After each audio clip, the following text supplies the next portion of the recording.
Welcome to Confessions of an EOS Implementer, a podcast by Talent Harbor. We share unique stories of EOS implementers and the companies they've transformed to give you a rare glimpse into the successes and the challenges of the system in action. I'm your host, Ryan Hogan. Let's jump in. Welcome to another episode of Confessions of an EOS Implementer, brought to you by Talent Harbor. Today, I am thrilled to welcome Rick VanDermyden, a seasoned entrepreneur, certified EOS implementer. Rick's journey from a family-run business when he was growing up to leadership roles in real estate that really just showcased not only his resilience, but his ability to understand what powers organizations, and that's people. And we just spent the last hour talking all about people, and not just right people, right seats, which is incredibly important, but how to find those right people, how to vet, how to qualify, and the things that you should focus on. So, so many lessons, wisdoms, and incredible sharing, and enjoy the show. Thanks for listening. So one of the things that I actually wanted to start with here is you were raised in a very entrepreneurial family. What was the business and what was that like? Well, the business was dependent on where my dad saw the opportunity at the time. So the example is he was working for Lockheed. They developed air freight containers to move fresh fruit from California to New York, let's call it, right, to the East Coast, because we have the fresh fruit here. And by the time you ship it by truck, it would get beat up. So that was in the late 60s, he developed that, maybe early 70s. Well, then there was no brokers to load the freight containers with. So he left Lockheed Security, went and became the entrepreneur to set up a business to load the fruit into the containers to get to the East Coast. So that was kind of the beginning of him jumping into several different ag-related things or real estate-related things, actually. So it was from then for probably 30 years, was different things of where he'd lean into what his talent definitely was. Well, I call it his entrepreneurial genius. He could see an opportunity and go in and leverage against it. And that led to him being in real estate sales in the late 90s. And then we started working together some after that. So it was a variety of things, but that was always kind of the thing. He'd see an opportunity and find a way to make it happen, lean into it. That's incredible. Because like it's one thing. A lot of people have ideas, but the actions, the steps to actually execute on whatever those ideas, like that's what prevents or stops a lot of people from doing those things. And my dad was very similar. It sounds like your dad was in real estate, and so was mine. And my dad, I think, was getting into vending machines before real estate. So also a very entrepreneurial family. When he took that leap, well, how old were you first when he took that leap? Because you might not even know. I mean, it was like first through fourth grade. So whatever grade age that translates to, 6 through 10. Somewhere in there. But then I experienced it over and over again, where he was, then there was an opportunity to get into doing some custom farming. And then he ended up with some, acreage out of that. And he was a bit of a horse trader, would kind of, move in and out of things. And so we ended up in Central Oregon for a couple of years because he had an opportunity that opened up to trade some lemons in the Central Valley of California for alfalfa in Oregon. So it was just, like I said, it's this entrepreneurial genius. And I see it with clients I work with today where they just, it's like, how do you harness that? Because that was also his downfall, right? That it would be this next thing. And part of, I think, what our topic is today is just around people is do we ever get aligned with somebody who helps us to leverage or maximize that entrepreneurial genius? Or are we just always subject to here's next for us, right? Here's next opportunity that comes up for him in the case we're talking about, but it's for all of us. Do we find the right team around us? And for him, was he very much the visionary in these businesses? Constant visionary, and he also had a high level of execution around it. So he would be a visionary, but then he also had an expectation for how it should be done, and nobody did it, quite as well as he did. So then it would be, a lot fall back onto his shoulders for execution. Yeah. And I'm sure you see this all the time in clients that you work with and people that you help and advise, like the person that has not only the ideas, but is best in the world at actually executing on those ideas as well. But we both know like that doesn't scale, like that doesn't grow. Like you have to grow a team. You have to get people that are smarter than you. You have to delegate. Like what are some things that you do as you see those today with people that kind of remind you of that? I just really try to call it out and let's talk about it. Do you want to be an enterprise of you and a small trusted team that executes well against what your objectives are? There's nothing wrong with that. You can build a really nice. I actually have a client right now that we're having that discussion. Do you want to stay as a relatively small boutique high-end firm, or do you want to grow to multiple teams of advisors in your organization? It's just a decision. But if you're going to grow, it's going to take a team, right? If it's going to be bigger than yourself, create something that is more than what you can do, it's going to require the team around you. So just choose, and then we can build what you need. We can build it either way. What's most for where you want to grow to. And as you're talking to the visionaries about that, is your kind of natural next step is for them to go find an amazing integrator, kind of the yin to the yang, or are you of a mindset of like, well, let's start building out the core functions or the leadership for the core functions first, and then we'll figure out kind of how to find your partner in crime?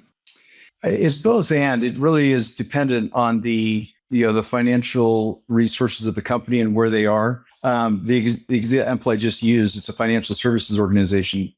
He's a very good individual top producer. And does he want to kind of bridge that gap to where he's running an agency? And if he is, he's going to need to find that integrator. Right now, he's the visionary integrator. He's also in the finance seat, small team, right? We see that happen. I have another team, very similar, different market, actually kind of similar revenues, little different focus in their business practice. But he was really focused on, I want to scale this and I want to scale it. I got to get an integrator hired. So we determined last year, I think it was Q4, they made the integrator hire one of their rocks, and they had the integrator in by Q1. I might be off on the quarters. It might have been a quarter before that, and they're now they've graduated and they've got a really strong integrator, great visionary, and a strong support team around him. He's still in the finance seat, but that's not unusual for they have outsourced finance for that type of organization. So if you see somebody that's sitting in three seats, they're sitting in visionary, integrator,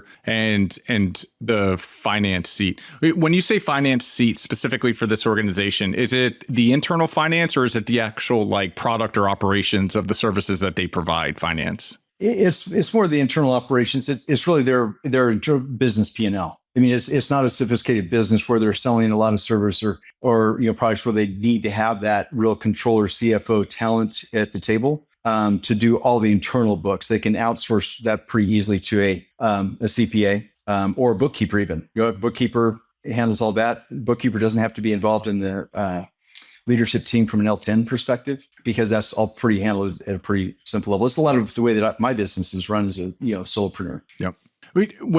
So if you see somebody that's sitting in, call it three different seats, and one of those seats is the finance, the operation, or the sales and marketing, because what we see a lot of times, I think, a lot of visionaries are also the salespeople. So sales and marketing visionaries is like a very natural role or function. And also what I have found is probably the most friction, because if I think I know the best way to market or best way to sell, and I bring someone in that's going to tell me how, and I think that I'm the best at that one, like that creates a little bit of friction. Do you ever see it? Or do you ever recommend when maybe there's a founder or a co-founder that's sitting in one of those top seats where the suggestion is like, well, why don't I think in like Google, they used to talk about they brought in a grown-up. They brought in someone like wise and had that type of experience to be able to take the organization to the next level. Like, what are your thoughts on if someone's kind of in one of those operational roles or other roles that they gravitate or have that experience of them going into that role and hiring almost above themselves? Replacing themselves as the integrator, maybe? The integrator, yeah, replacing themselves. So they're still a visionary and they're still in the sales seat, but having an integrator in that space. So how would it coach them around that? Yeah, it's just, are they willing to submit their entrepreneurial spirit, their entrepreneurial will to an integrator who's saying, this is what's the best needs of the organization, and allowing that person to run it?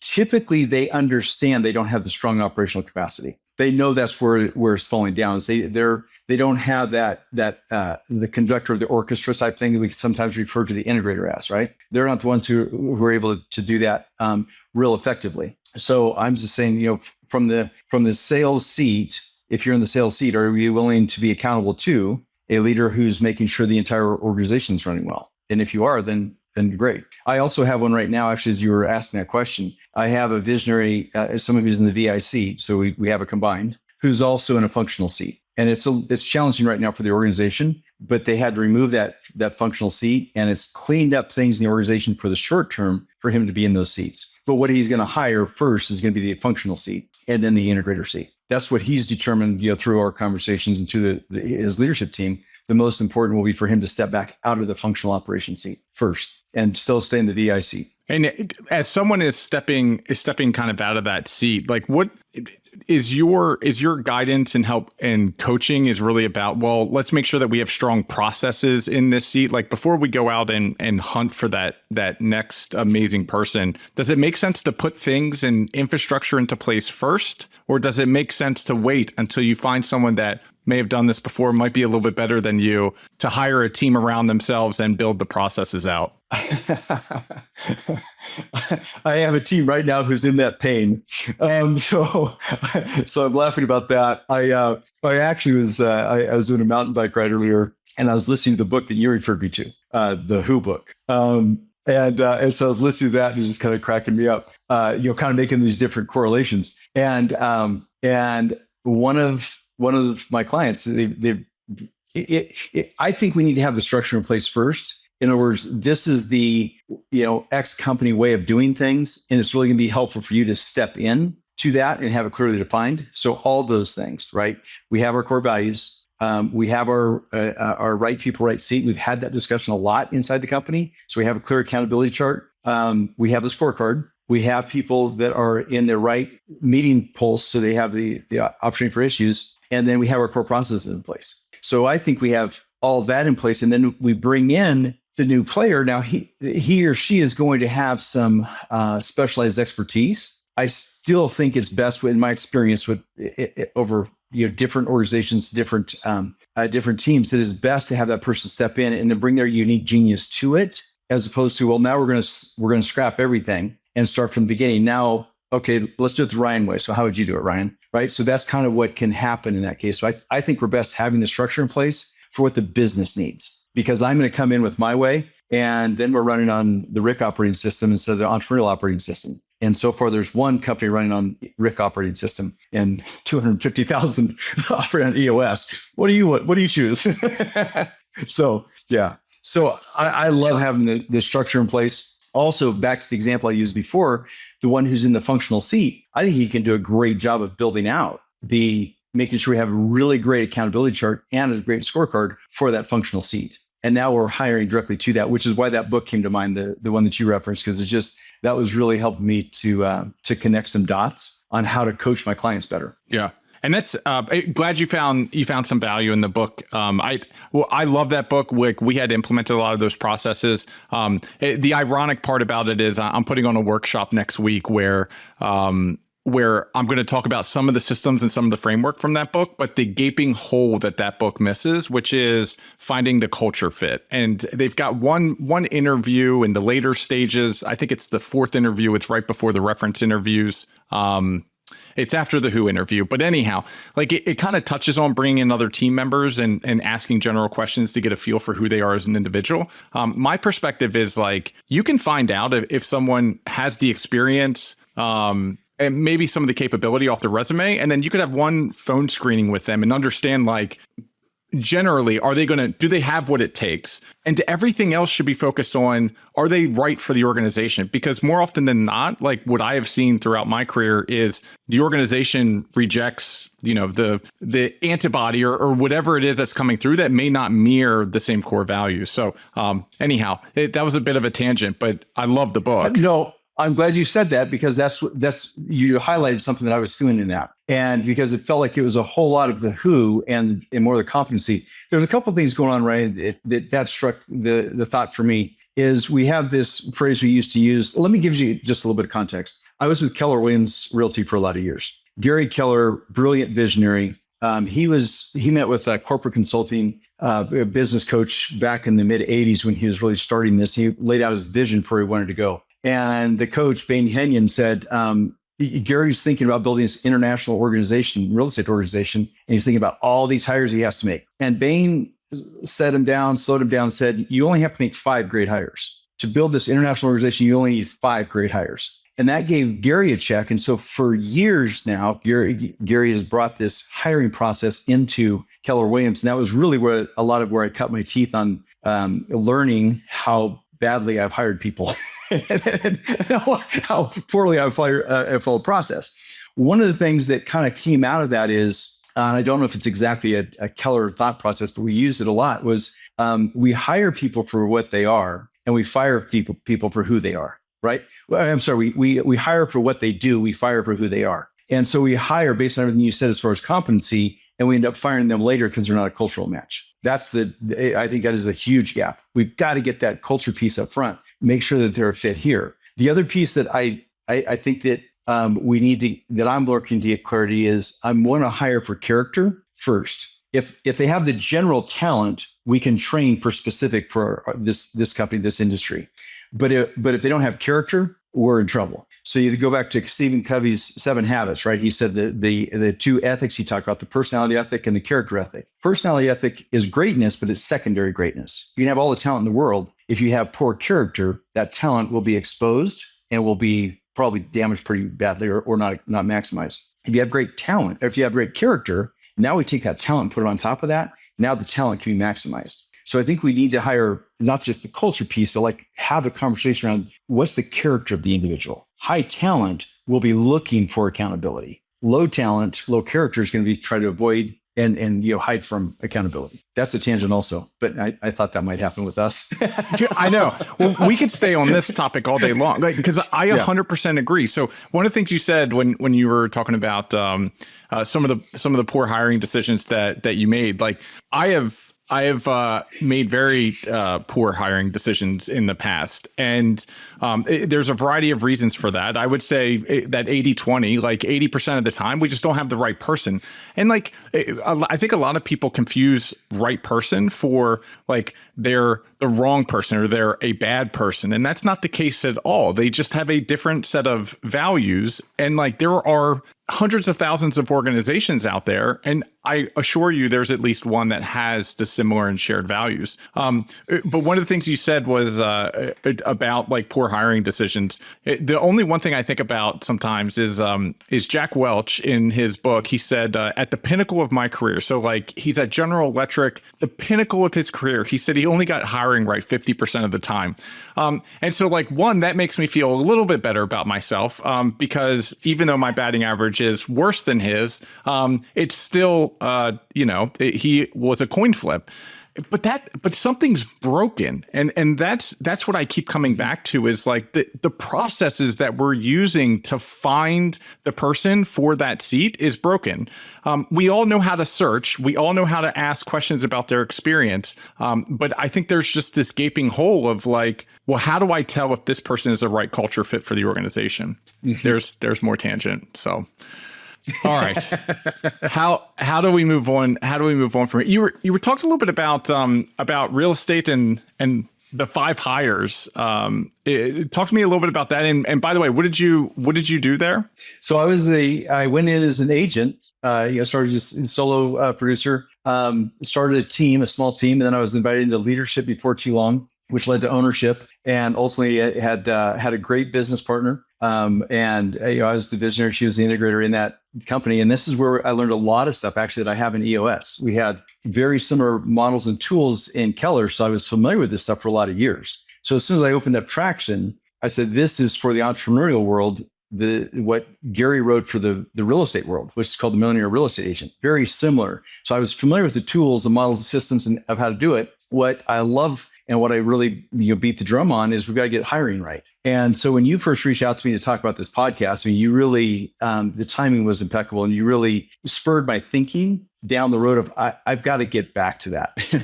I mentioned to my assistant administrative leader, Alyssa, I said, I want to get back and focus on people. She's like, when have you not been? But you gave me this impetus, like getting back to, we've got to get it right. EOS did an interview of our clients collectively, and 82% of respondents said that the people component is their highest frustration. It's twice the next highest frustration, right? So getting the people component right is just absolutely critical. So what happened with Gary's journey, which I was there to experience a little bit of that. Gary was somewhere around 3,000 to 4,000 agents when he was running it, small office in Austin, or maybe he had two offices, and he made his first grade hire, or maybe it was a second. But anyhow, it was along the lines. He made his first grade hire in Mo Anderson. And Mo was the great, she was what I refer to as the heart, right? Gary was the head of the company and Mo Anderson is the heart of the company. And what happened over the next 7 years, I think it was, they did hockey stick growth because they did this, right? So they were about 3,000, 4,000 agents. Gary's health was struggling. He was hurting. I mean, it was a tough time. And they came in, partnered up, and she got the culture right. Right. So she was the heart, she's the velvet sledgehammer, and she got culture right. And then this just happened. So that's part of when I look at the experience I had and what I learned from it was watching and experiencing that. Now, Mo was one of the hires, and she then went to the board, took a board position, but her replacement then was one of those 5 key hires because they were then running the international company. So it wasn't just the person, but it was getting that seat right. And, Mark Willis came in and was running the company for a while. So, and then we went through a time where we didn't have the right CEO in place, and it hurt the company. And so that was, we're still suffering from some of that. So, I did pretty poor hiring, but my business partner, Jillian, was fantastic at it. She'd actually follow his process. And so all the hires we made after I got her in place or because of her actually following the process. And like in your view, like what's the secret sauce there? Because it's when we talk about like getting the hiring right and then the hockey stick growth, like to me, that's not an individual, but it is an individual. Like you brought the right person, you put them in the right seat, and now the company is on an exponential growth journey. But like, why is that? Well, I think we see it in a lot of great companies. If you think about Microsoft isn't just Bill Gates. Apple was not just Steve Jobs, right?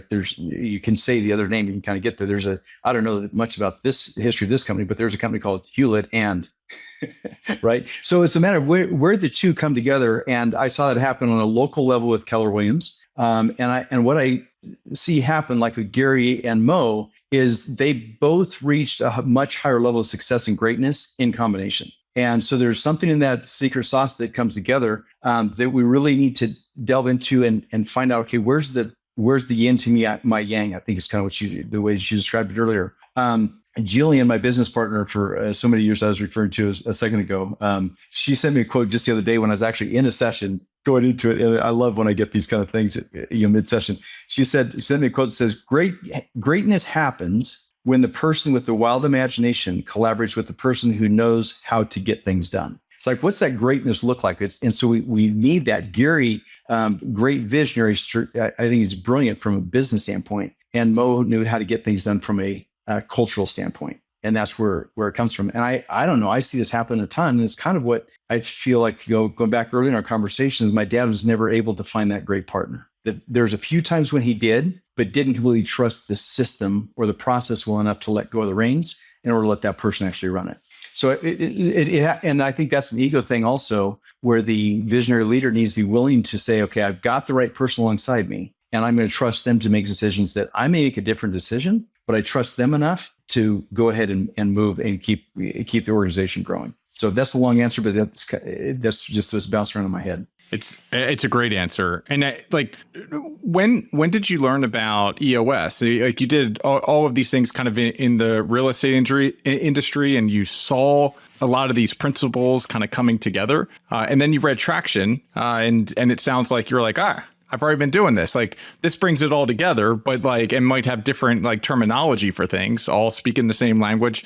But at the end of the day, this is a familiar territory for me. How did you discover it and what happened from there? I kind of say that the 2000s were my decade of leadership development, leadership of self. The 2010s were my leadership development and training others to be leaders. And now the 2020s are turning into helping leadership teams become the most they can be.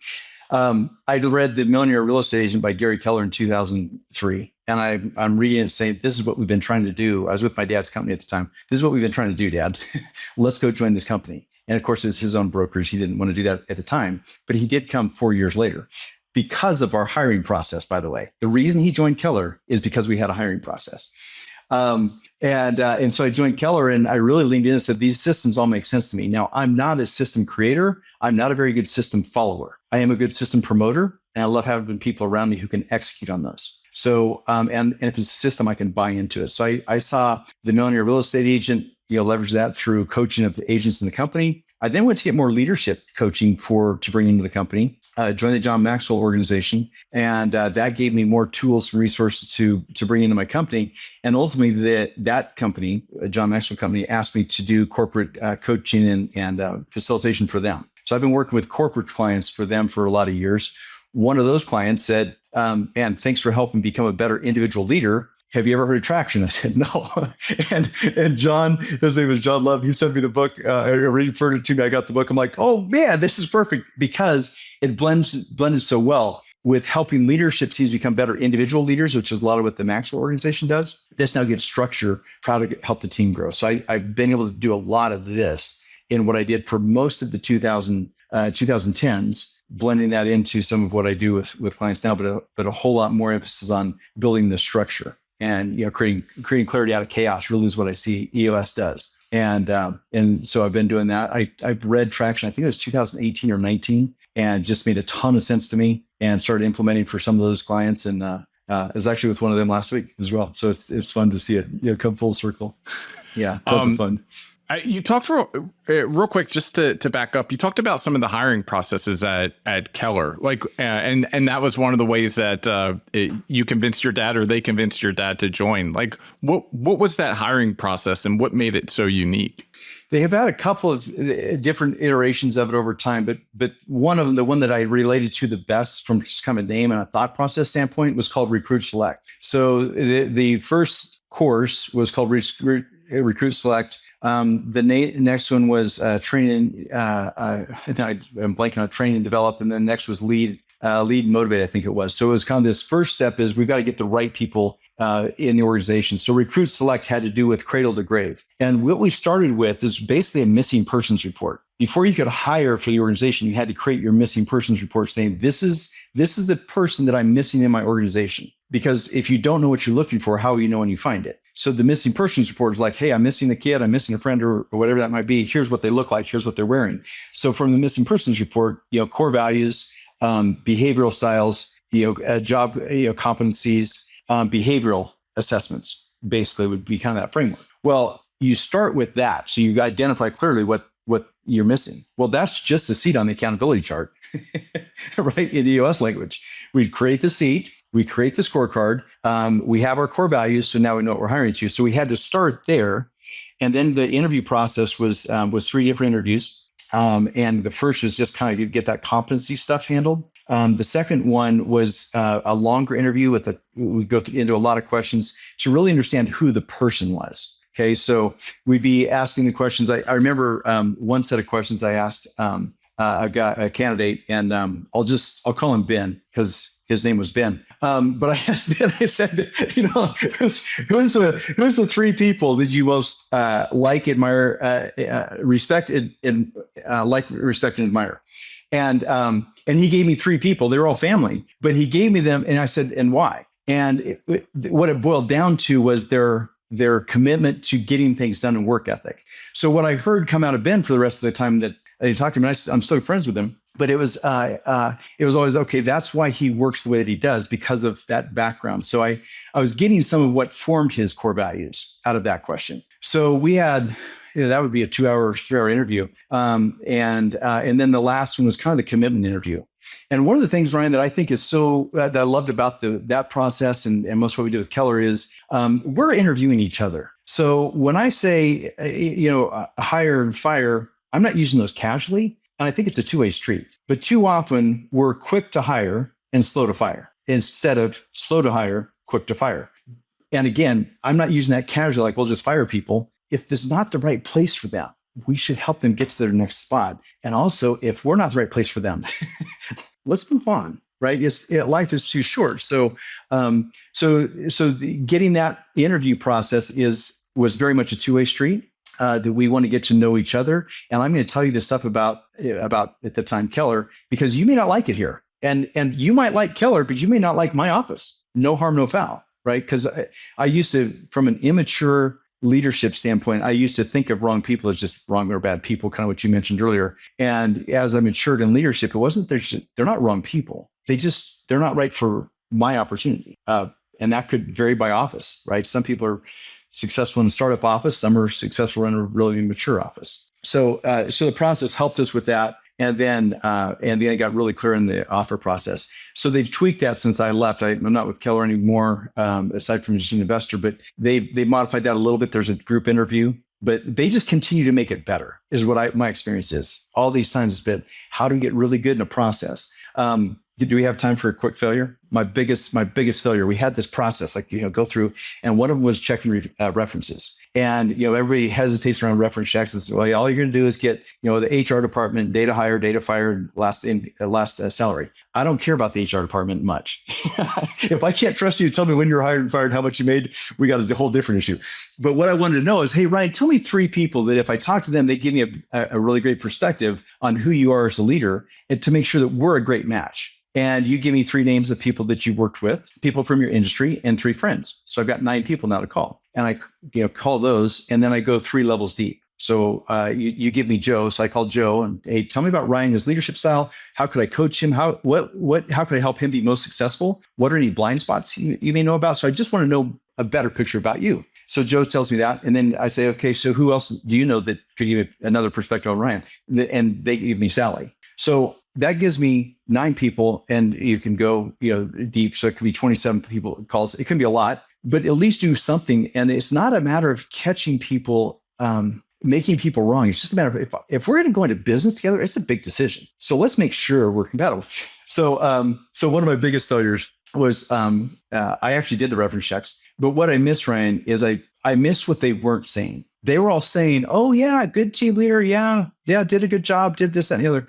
Nobody was saying, we miss them so much. We were heartbroken when they left and we wish we could get them back. Nobody was saying that. So that was a miss. Even though I was following process, I didn't hear what was not being said. So in this whole process of being able to hear, the book we were referencing, it says, it's not just about your gut, but there is that intuition. We need to learn, what am I missing here? And if nobody's saying, man, Ryan's the best dude on the planet, I got to get him back on my team somehow. If you don't hire him, let me know how to get him back, right? If Joe's not saying that, then I want to hear more, right?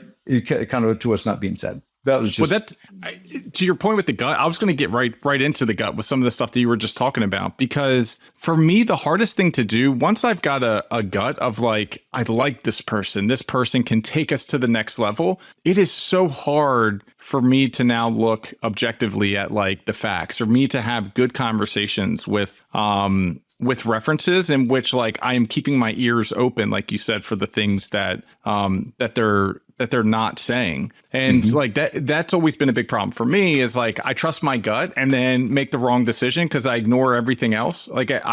I've steamrolled, unfortunately, my own team members at some point, because, one of the last interview process, we bring everybody in, 3 or 4 people, and everybody has to give a thumbs up. And I remember this one hire in particular where we had, 2 or 3 thumbs up and 1 thumbs down. And I just jammed it through because I had this gut, and that person didn't work out. So yeah, I did the same thing, but it was out of desperation. so this same person I was just talking about, the reference checks, bring the person in, have them interview in front of what we call the Agent Leadership Council. And so they're all looking at me like, really? You're going to do this? And so about 18 months later, when we parted ways, they all looked at me like, that was the stupidest thing you've ever done in our office. And that was 2007, 8, or 9. They still give me crap about that. And some of the people over there, they're still like, oh, Rick, anyhow. But what they also did is they said, how come you haven't put Jillian in as the team leader? We know she's the right candidate. We think you know she's the right candidate. How come you haven't done that yet? And I'm like, it's time. So, and that's the business part I've been referring to, that we were in business together for years and we're, incredible friends, incredible level of trust, but they were the ones who pushed me to it also. So that group, the team in that office pushed that group. We had a decision to make about 2 years after that, and she went to the office that I ended up taking majority ownership in. And the owner that was coming to that office was not going to retain her. She moved, and 15 of those agents followed her the same day. So she had done so much to pour into those people that when she left, they're like, "We're leaving." And one of them called me and said, "Hey, I just signed up with your office." I'm like, "Hold on, Greg, you can't do that. You got to talk to yours." I'm like, "No." He goes, "No, we already know. We're following Jillian."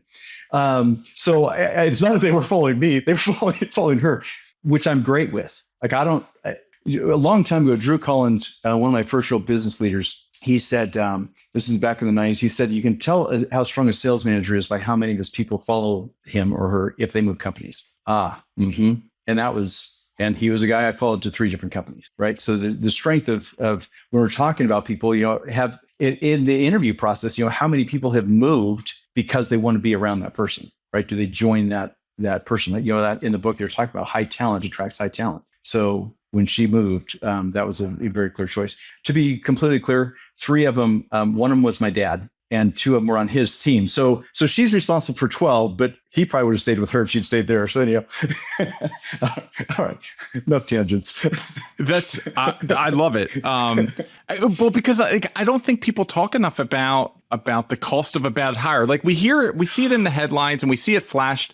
And the numbers that I see thrown around, generally speaking, is the salary. So maybe like the salary of keeping the role open, maybe like the recruiter's cost, maybe some of these other things. It's the intangibles. And it's really interesting because we talk about the cost of a wrong hire, and we could throw other things in there, like the decisions that they either made that were not the right decisions, or decisions that they didn't make, or the opportunity cost. Like there's a lot of things that go in there where that, $100,000 salary is actually $1 million mistake. And then on the other side, like when you talk about the investment of the right hire, actually, you already provided a great example from Keller. Like that's the opportunity of a great hire is hockey stick growth, within the first few years, right decisions and the heart of the company. So, yeah.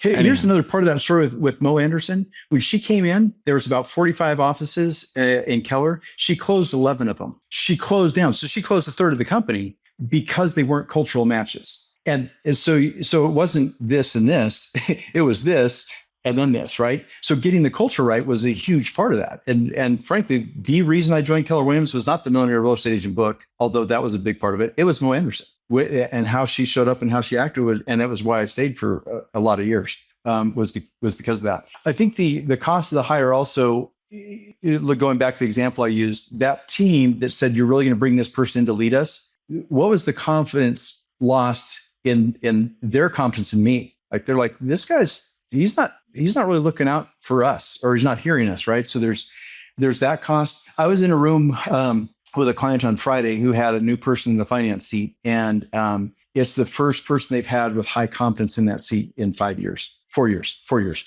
And the difference in the room and the difference in the conversation is night and day.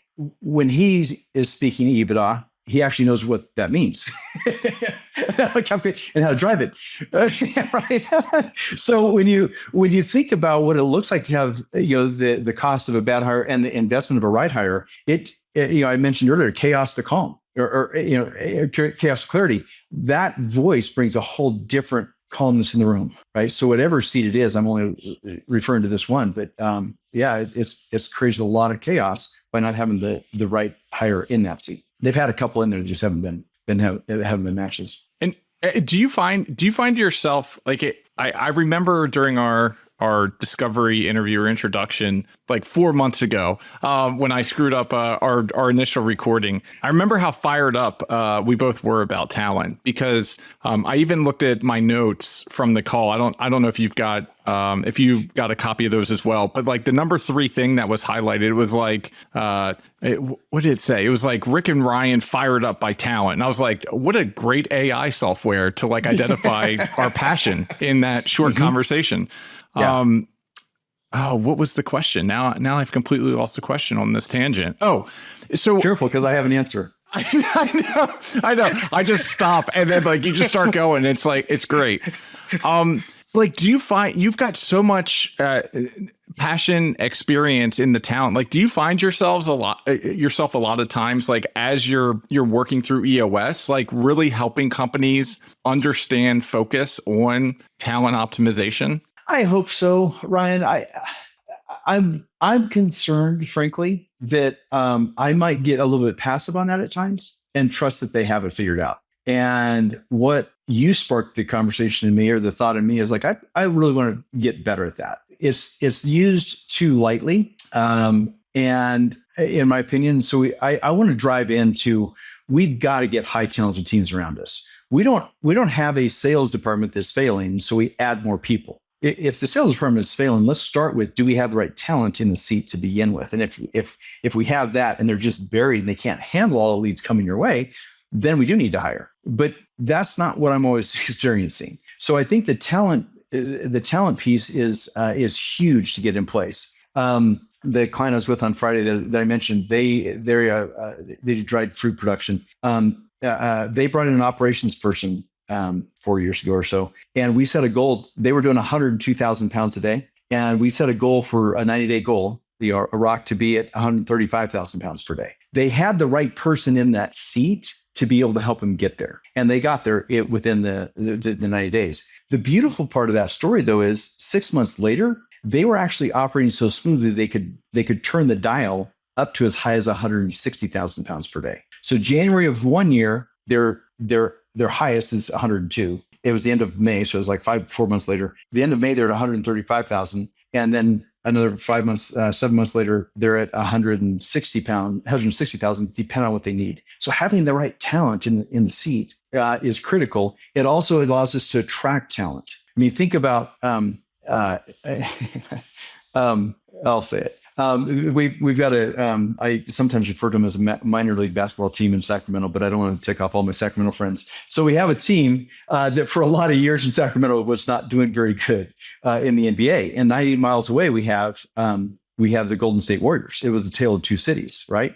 And so what does talent look like? First of all, the owner visionaries came in and said, we're going to compete for a championship within 5 years. I said this in October of 2010. They won the championship 4 years and 10 months later. So they cast a vision before they had Steph Curry, but they've got really clear on what the culture is going to be. Then they brought the talent in. Now, how many people have joined the Golden State Warriors because of the opportunity to play with Steph, right? And compete for a championship. And so, and Sacramento's turned things around. For all of you in Sacramento, they're doing good now. Okay. But for a long time, like, they couldn't keep talent, and they had toxic talent in there. I mean, Cousins would drive people away. And so you're just watching this disaster happen culturally. High talent, but culturally you're driving them away. So it's the magic mix of both, right? How do we find that talent?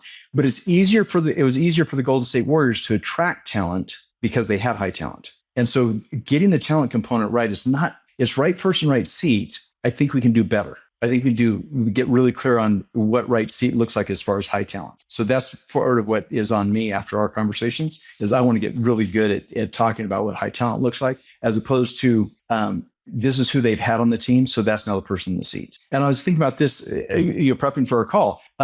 I said it earlier, high talent looks for accountability. I mean, GWC for high talent is relatively straightforward because they're looking for accountability, right? I mean, think about some of your past, right? Like, it was extreme accountability. So, and low talent is going to deflect. It's not my fault; it's the software's fault. And I own the seat. And by the way, this is for you and I too. I mean, if you tried to have me to be accountable in an accounting seat, we'd both be laughing, because that's not an area of talent, and I'm absolutely going to be unaccountable, right? But if we have the right person, I think it goes back to some of the conversation earlier.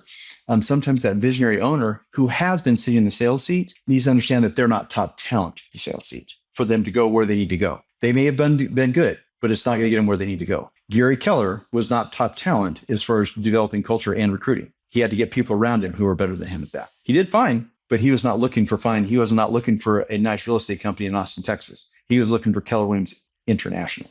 So what do you think the biggest culprit for this is? Like, it's so easy to say, like, hey, find the right people, put the right people in the right seats. Like, do you think that this is Is this folks like not understanding who they are as an organization and like what their core values are and hiring before that? Do you think that this is ego? So someone that might be sitting in the sales seat or a visionary being like, well, there is nobody out there that can out execute, out hustle, outsmart me. Like, what do you think the biggest kind of inhibitor for breaking through this is? I was referring to it for a little while as a COVID hangover. So in COVID, the recruit select process was, can you fog a mirror, right? It was so difficult. And then we hired people that could fog a mirror, but destroyed our culture, right? But they came in and they were doing enough executing that we couldn't get rid of them, because they were delivering results. So I think there's a part of that we're still kind of suffering the hangover of that, we made bad decisions. Now we get better at that. I think the other thing that in my experience is there's probably a couple of things. So maybe I'll just think this through as you asked it, but I think it's the discipline of slowing down. We hire out of desperation as opposed to slowing down, making sure we're going through it. Since I'm in 2 seats or 3 seats, I'm in pain. And the best way out of pain is to just hire somebody, right? And they kind of they fit enough that I'm going to bring them in. So I think it's out of pain. We hire out of pain too often. I also think there's some areas where we may not fully understand what high talent looks like. I mean, do we have enough of a descriptor around that? I mean, one of the things that Jillian's going to watch this and she's going to laugh. But one of my interview thought processes is if you've got former team athletic history at a high level, probably college, but even high school, or you got military, I want to talk to you. I don't know if you're fit or not, but I'm going to lean into that because there's a level of discipline there that I'm interested in and understand how the team works together. So I'm off on a tangent, but I'm going to look for some of that. I think we as hiring leaders, we need to be thinking about taking time to really figure out what's that talent look like. Those are 2 areas I'm going to start with. That's not where I'm going to stop, but I'm going to go after that. That made me think of something else that I now maybe have forgotten. It's space. It started here and went here.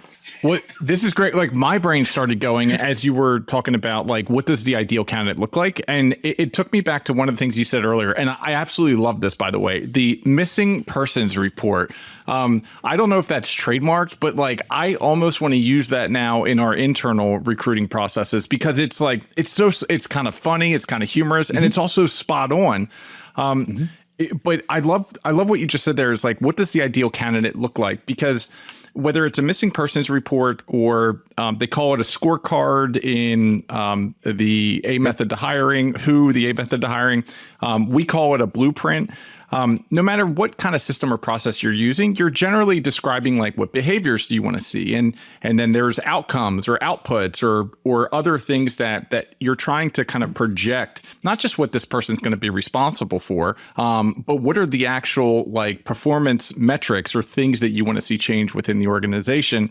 And maybe some behavior stuff, and like all of that gets collected. But it was really interesting what you just said of like, maybe a military background, maybe a college sports background. Like that's taking the blueprint or the scorecard or the missing persons report to a whole nother level. And if you actually took the time to think about like what are different things throughout the most successful people that are already inside of your organization, like what are those common traits that you can identify and you put that in this missing persons report? Mm-hmm. Like that's interesting. Nobody takes the time to say like we're prioritizing military backgrounds and collegiate sports. Or not many organizations. I'm sure there's some out there, and now I'm going to get poo-pooed on, but that's such a smart thing to do of like take the missing person report as deep as possible. Yes. Yes, I think it's all those things you're talking about: the blueprint, the scorecard, the accountability chart, the scorecard in EOS, which includes the core values. But yeah, I mean, we've got to get really hung up on how. I love, by the way, the whole the A method. That description of A players is that really needs to be identified. And what I talk to with top performing teams is they're so often, I mean, Indeed is not a place to look for talent. That's what I was thinking about earlier. Top talent is already working someplace. Top talent is quite possibly happy in their job. By the way, I'm not going to be able to publish this post or this podcast now or this episode because I don't know if you saw my post like 2 months ago. I said that out loud on LinkedIn, and it got like 100,000 impressions, and I got destroyed. Okay, keep going. Sorry, I didn't mean to interrupt you, but like I said that out loud, and everybody destroyed me. But I still agree with it. Your next hire already has a job and is already performing at an amazing level. Yes. And now, how do we offer them something that gives them a career opportunity, a career growth? They're not going to make a parallel change. They're going to be say, okay, I'm going to come because I have more opportunity, and that's what talent is looking for. Oh my goodness. Anyhow, it'll come back to me. Who joined from Oklahoma City to the Warriors? I can't believe 35, number 35. Anyhow, he joined. He was doing pretty well. He was competing for championships, but joining Steph got him a championship. You'll know who it is. I mean, you guys, you know who it is. I'm just completely blanking at the moment. So they're not. We're looking for people who are probably already in a job, or if they're not employed currently, it's because of the life circumstance that's happened. Right? They've relocated for some reason. Spouse relocated, took time out for some reason. But it's going to be they're probably in a job. And that was one of the things that the Keller method talked about was you've got to get to your referrals. You've got to get to people that already know, like, and trust you, who know who you are, who are going to refer quality people to you. And so often, if you go to, I won't use any particular names, but if you use any of the job boards out there, people there are not employed. And so they're looking for, how can I possibly get into something? Probably not your best method especially for what we think about as far as leadership roles. Okay. Oh, I got another tangent. Can I go on another tangent? One of the things that I was to be talking about, and Alyssa comes to mind when I say this, is so often we're not clear from the talent perspective what we're hiring for. And so in our Keller Williams hiring process for agents, what we talked about was hiring for administrative talent. Okay. So I'm not handling my calendar. I'm not handling, the administrative tasks that I'm not very good at anyway. And so I'm hiring for that. And what we talk about is you're not looking to hire an administrative assistant. An administrative assistant shows up and says, okay, Ryan, what do you want me to do today? Okay. And then what do you want me to do? And then, oh, hey, Ryan, I tried to call Rick and get him on your calendar and I couldn't find his number. Do you have his number? Right. And what we're looking to hire is actually an administrative leader. An administrative leader shows up and says, hey, Ryan, this is what you're doing today. This is what I'm taking off your plate. I called Rick. I couldn't find Rick's number, but I did get it. I found it.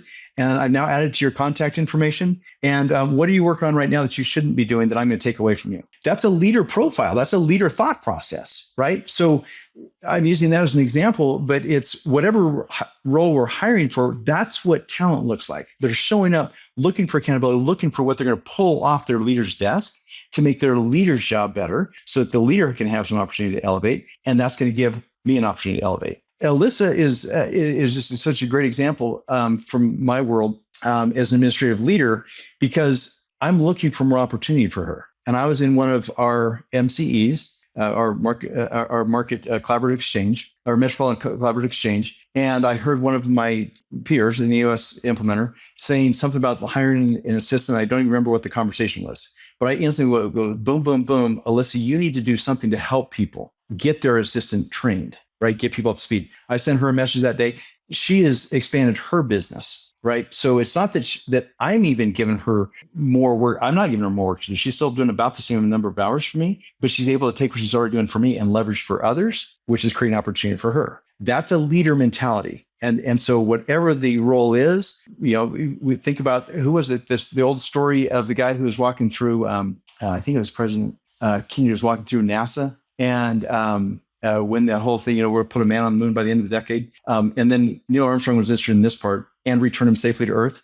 But he made that statement, and the janitor's out there, cleaning up, and the president walks through and says, "What do you do? What do you do here?" He goes, "I'm helping put a man on the moon." I mean, that's like, I had never thought about that till right now, but that's like a leader profile in a janitor. I'm doing something big. Sorry, I'm all over the place. I love the conversation. Like, now we could go all the way down the EA. I love executive leader. I wrote that down, by the way, or admin leader, because I think even just kind of retooling job descriptions or job titles can have people think differently about what their responsibility actually is in that role. And I've had, I don't know, maybe 4 EAs over the last 10 years, and there's one that was incredible. Like I still think about her to this day because I didn't have to think about much of anything when she was managing my calendar, my travel, everything else. I just had to show up. I had to look at a calendar and the right things were in there and I was having the right conversation. The notes were in there.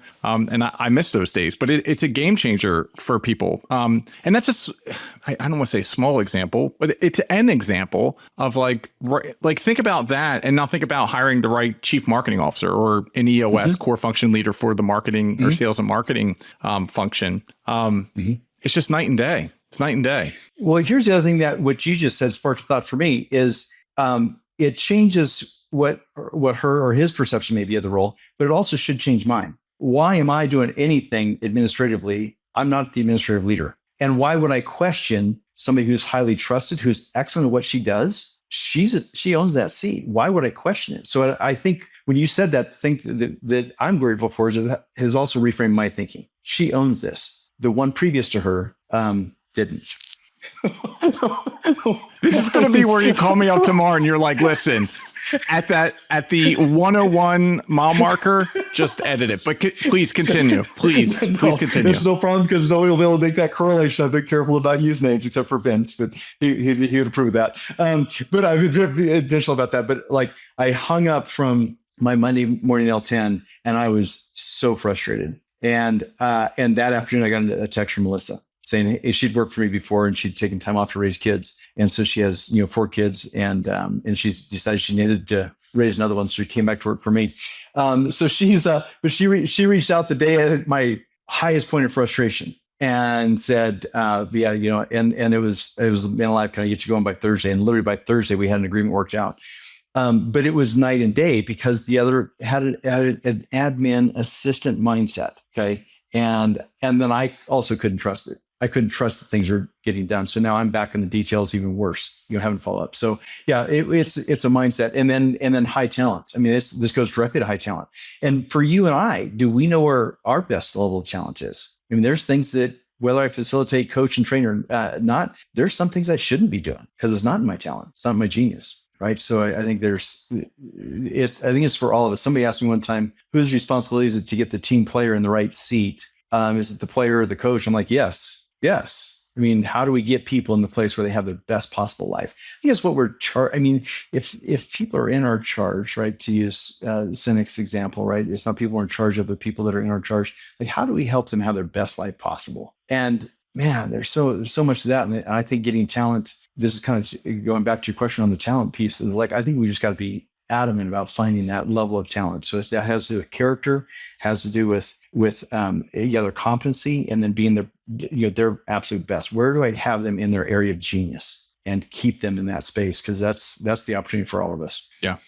That's one of the reasons that I'm still in the Navy right now, albeit the reserves, but like is to help other people. Like there's incredible sailors in the Navy and like leading them, guiding them, helping remove obstacles and obstructions, cutting red tape, and just helping them reach their maximum potential. There's no other feeling like that. And I think sometimes like, to your point of like, that's kind of life is like the people that were charged with leading, in ensuring that they're living their best lives. Like I don't feel like that's coming from like a position of like looking down or it's like, it's us and it's them. Like EOS, frankly, has helped me live my best life. Like this framework, like we all need it. We all need some sort of like purpose in life, and helping to manage that and having helping hands that can take us to where we want to go. I don't know. Like that just seems like what life's all about: connection, community, and